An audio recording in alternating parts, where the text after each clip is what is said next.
At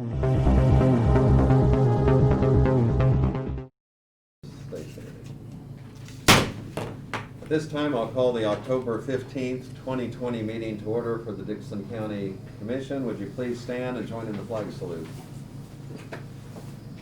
I pledge allegiance to the flag of the United States of America and to the republic for which it stands, one nation, under God, indivisible, with liberty and justice for all.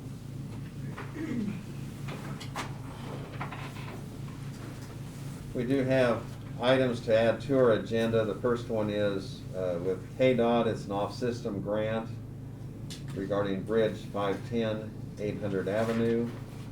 The second one is that of bids for culvert purchases that would be the other addition. And with those additions, I'd move we approve the amended agenda. I'll second it. We have the motion, we have the second for approval of the agenda as amended. Any question or discussion? All in favor say aye. Aye. Opposed? Motion carries. The consent agenda includes the minutes of the October 8th meeting and payroll of $418,105.21. Also a special check for the county attorney's office for $100, wire payments, which is credit cards, $22,233.46. I move to approve the consent agenda. Second it. We have the motion and the second for approval of the consent agenda. Any further discussion? All in favor say aye. Aye. Opposed? Motion carries. Commission comments. Craig, we'll start with you. Yeah, we attended the Everett Health Department yesterday, the KCA virtual conference. I'd like to have been there in person. I'll have to say that. It was, there's some trouble getting enough voting delegates, which you guys can address too. But then I stayed afterwards, the K-Works, something that's going to be impacting the county. And I can't remember, I didn't have a piece of paper to write it down with.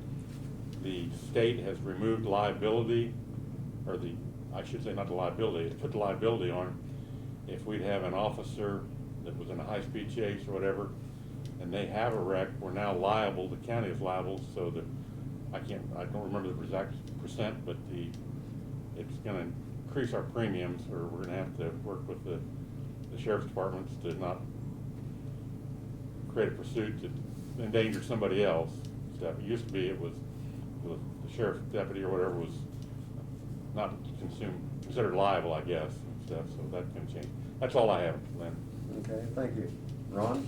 I just want to take a minute to thank all the county employees for going through these tough times with us and their patience, and appreciate the community working with the county and showing respect and taking care of our folks that work here. Thanks.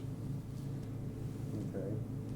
Earlier today, we heard from Isabel Schmedeman with the Harrington Hospital, and she came up to tell us about what some of her concerns were and issues they're dealing with at the hospital.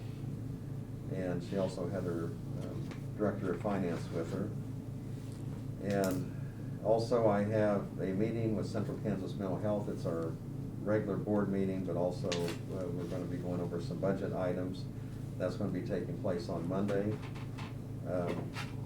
Earlier in the week, when I was driving down the road in kind of a low traffic area where I felt I could take a call, had one come up, no caller ID, and sometimes I hesitate to answer those. And I did go ahead and answer it, and it was Senator Jerry Moran. And so I was glad I took the call, but he was just a follow-up. He had been out here at Great Plains Manufacturing, just wanted to know how things were going, said these are important times, and he just likes to check in when he can, and also visited with them about a project on a committee that I serve on, Next Step Unlocked, where it has to do with parolees and probation people getting enrolled in an educational with VOTEC in Wichita State, and so he was just kind of following up on just reaching out. So I was glad to have his call, and of course I can understand why they'd use no caller ID with they probably don't want their numbers out there phone numbers out there too much on their personal cell phones at least. And of course, he is easy to reach through his various offices or writing him at Washington DC or Olathe or Topeka or Wichita and so on. That's all I have. I do not believe we have any, one thing, Brad, and maybe if you'd cover this in your report, some of the discussion that we have as far as some of the changes, and a little bit of an approach that we want to emphasize in regards to the COVID-19 and the mask wearing and outbreaks and clusters and so on. And so you might go ahead and cover that as part of your report. And because we are going to have a little bit of a different approach to make sure that people understand that, I mean, we do want schools open, we do want businesses open, but we do want safety out there. So we'll get to that in just a minute. I do not think we have any petitions or proclamations, and there's no one here as far as public comments, so there'd be no public comments. So Brad, we'll go ahead and hear your report at this time. Okay, well, I'll start off with that. There was some concern, recently in social media and some emails that we had received, that you guys had received, regarding any potential orders or orders to close, orders to do things, orders to mask that Dr. Holmes may potentially issue. And as we've said from day one, we've only had a couple of orders very early on that had to do with closing schools. And I think looking back, we would all agree that that was probably a very wise thing to do on behalf of Dr. Holmes, and it probably kept our schools from, or the virus was spreading worse in our communities at the onset. But at any rate, there's been a lot of concern, and on the radio yesterday, John Anderson had asked John and I a little bit about that, and I explained that, we had been consulting with Dr. Holmes pretty regularly, and that, the final authority is still you three as the elected county commission and the county board of health, and that you do have the authority to override county health officer if you so choose. Now, with that said, talking to Dr. Holmes and knowing how we're working together, if there was something that warranted looking at some type of an order, either to close a business or to mandate masking or whatever it might be, John and I, and John Holgren and I, and Dr. Holmes would work together on that and come to you guys and present that to you. And nothing would be done until everybody was on the same sheet of music and you guys had approved it. So for the individuals out there that are concerned about one man having the authority to shut down society, that would not happen. That would have to come from the three of you as a county board of health. With the expertise of and the benefit of getting the advice from a physician like Dr. Holmes. And so Dr. Holmes has also done an excellent job of providing that expertise and knowledge to the school districts. He's only a phone call away from any of our school nurses or the school superintendents to help give them the guidance that they need. And quite honestly, a lot of counties don't have that benefit because they can't get a physician that's willing to do that for obvious reasons, or they've appointed the health director, or they've appointed some layperson that may have a little medical training, but that's about it.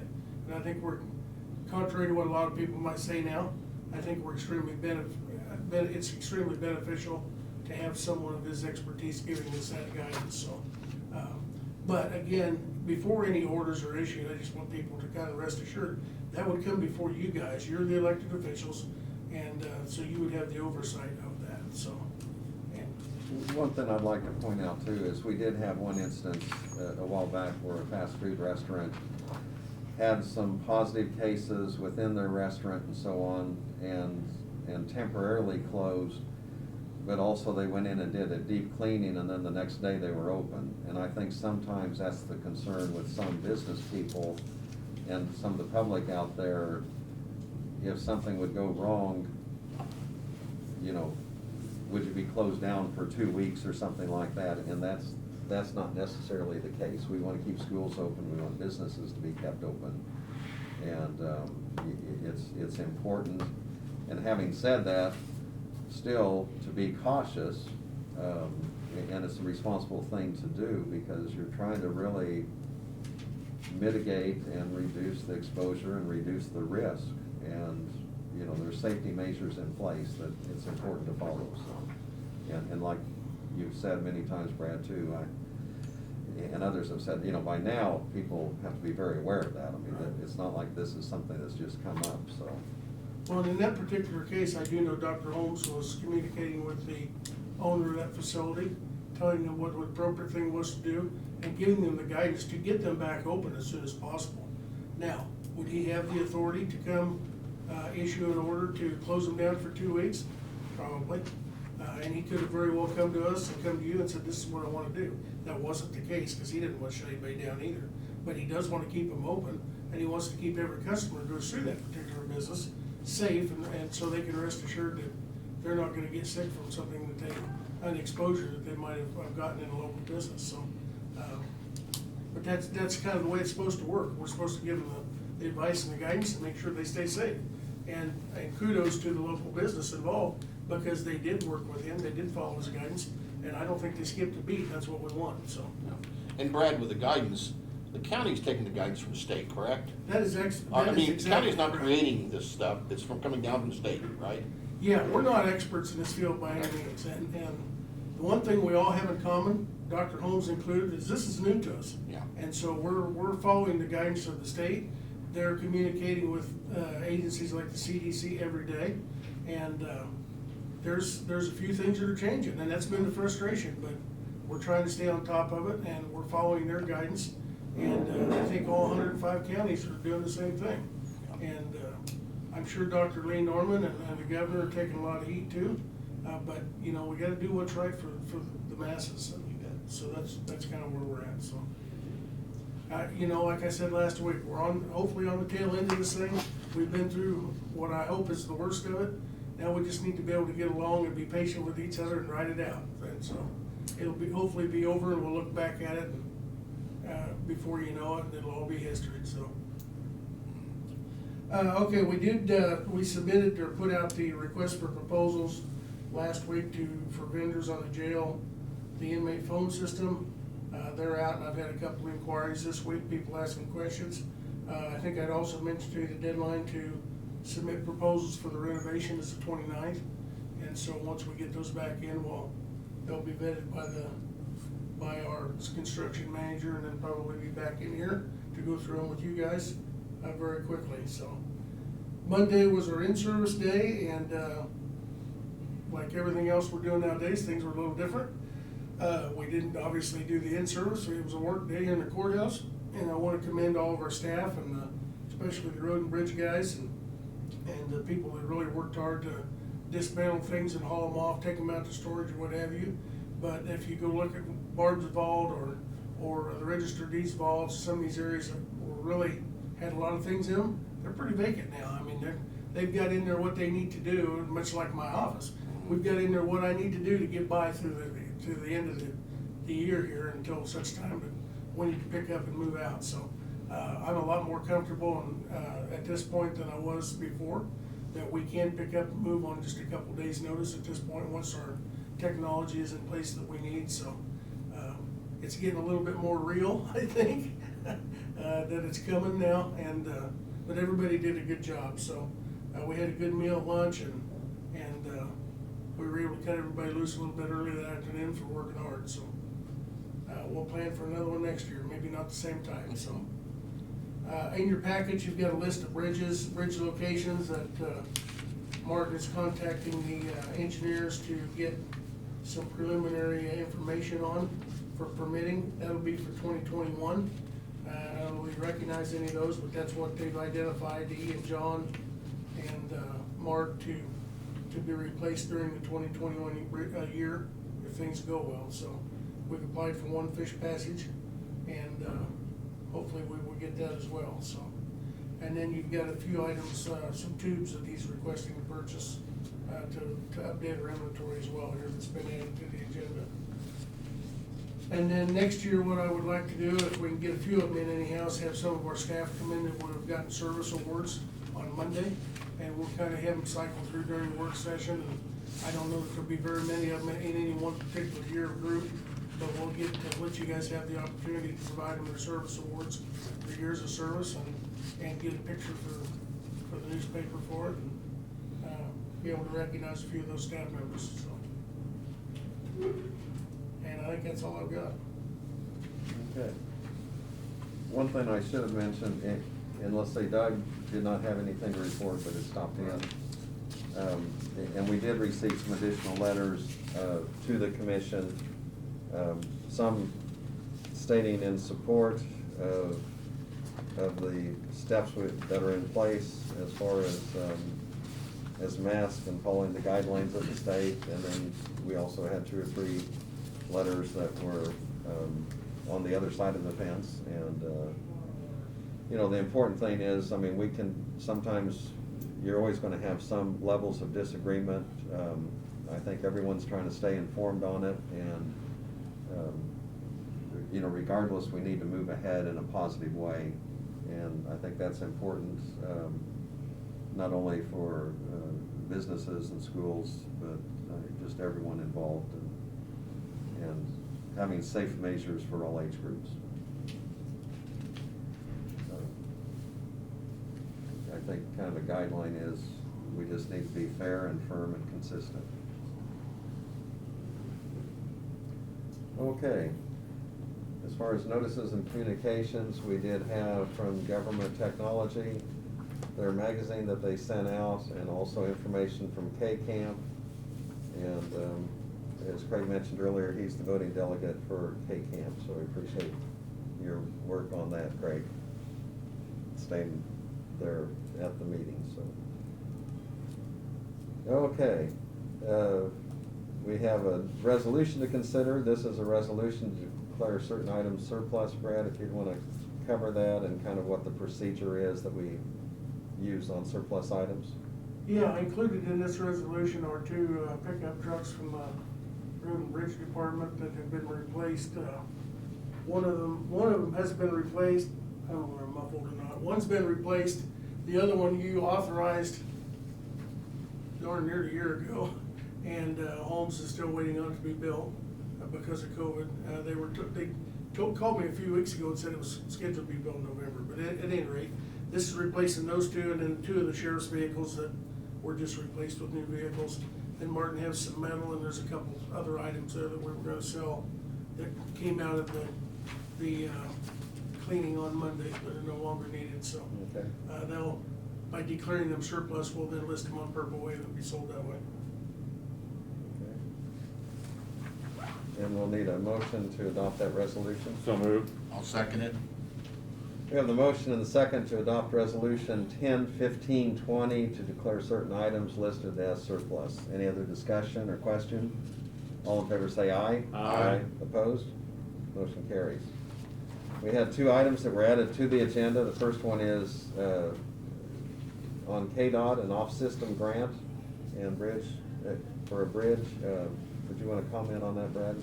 Yes, this is an application we made to KDOT through the off-system bridge program to replace a bridge at 510 800 Avenue.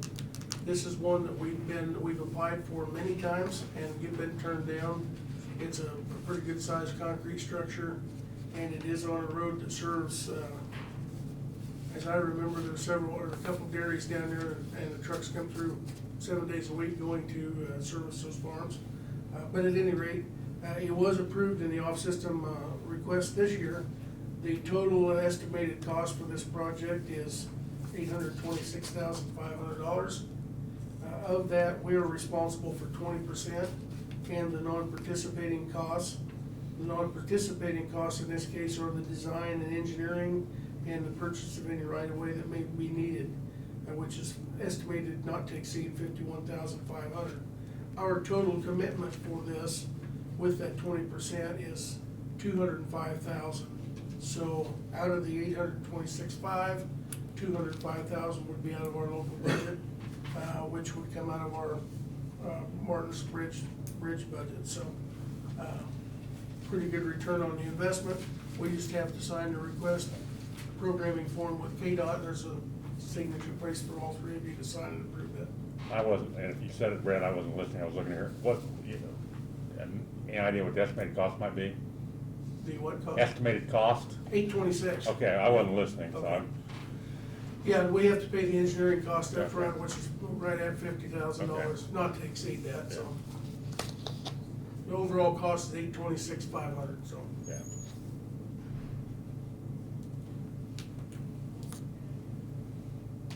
Okay, is there I'll make a a motion. motion for that?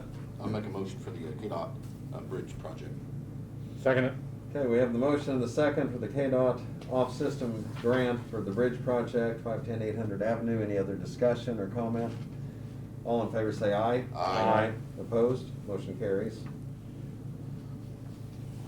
The next item we have are bids for a culvert purchase, and we have two bids on that. Brad? Yeah, we're gonna obtain two bids from vendors, to purchase 4 tubes for jobs coming up. The first bid for all 4 inclusive is from J&J Drainage in Hutchinson. It totals $10,709. Metal culverts from Jeff City, Missouri. Total bid was $14,731, so our recommendation is to accept a little bid of $10,709 from J&J Drainage, and that would also come out of the, road and bridge budget. I'll make a motion to accept the J&J drainage out of Hutchinson bid for $10,709. I'll second that. So we have the motion and the second to accept the bid of JJ Drainage, Hutchinson, Kansas, $10,709. That's for culvert materials. Any other discussion or question? All in favor say aye. Aye. Opposed? Motion carries.